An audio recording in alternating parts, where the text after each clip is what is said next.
নমস্কাৰ, আজি ২ ডিচেম্বৰ আৰু আজিৰ দিনটোতে অসমত পালন কৰা হয় চুকাফা দিৱস বা অসম দিৱস। বৰ অসমৰ ভেটি গঢ়োতা তথা আহোম সাম্ৰাজ্যৰ প্ৰতিষ্ঠাপক চাওলুং চুকাফাক সুঁৱৰি আজিৰ দিনটো অসমত পালন কৰা হয়। ১২১৫ খ্ৰীষ্টাব্দত চীনৰ ইউনান প্ৰদেশৰ মুংমাও ৰাজ্যৰ পৰা চুকাফাই ৮গৰাকী বিষয়া ডাঙৰীয়া শিশুসহ প্ৰায় ৯,০০০ পুৰুষ মহিলা, ২টা হাতী, ৩০০টা ঘোঁৰা লগত লৈ ব্ৰহ্মপুত্ৰ উপত্যকাৰ ফালে ঢাপলি মেলিছিলে। এনেকৈ ১৩ বছৰৰ পিছত অৰ্থাৎ ১২২৮ খ্ৰীষ্টাব্দৰ ২ ডিচেম্বৰত আহোমসকলে পাটকাই পৰ্বত পাৰ হৈ সৌমাৰখণ্ডত ভৰি দিয়ে আৰু তাৰ পাছত ১২৫৩ খ্ৰীষ্টাব্দত চুকাফাই চৰাইদেউত প্ৰথম আহোমৰ ৰাজধানী প্ৰতিষ্ঠা কৰিছিলে। এই ২ ডিচেম্বৰ দিনটোক চিৰস্মৰণীয় কৰি ৰখাৰ মানসেৰে ছৈখোৱাৰ ভীমকান্ত বুঢ়াগোহাঁয়ে ১৯৭২ খ্ৰীষ্টাব্দত এক প্ৰচেষ্টা হাতত লৈছিলে আৰু তেনেকৈয়ে আৰম্ভণি হৈছিলে অসমত চুকাফা দিৱস বা অসম দিৱস। পিছলৈ গৈ ১৯৮৭ চনৰ ২ ডিচেম্বৰৰ দিনাখন জজ খেলপথাৰত যেতিয়া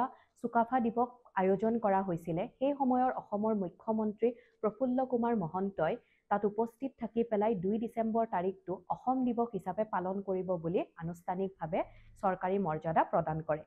ধন্যবাদ।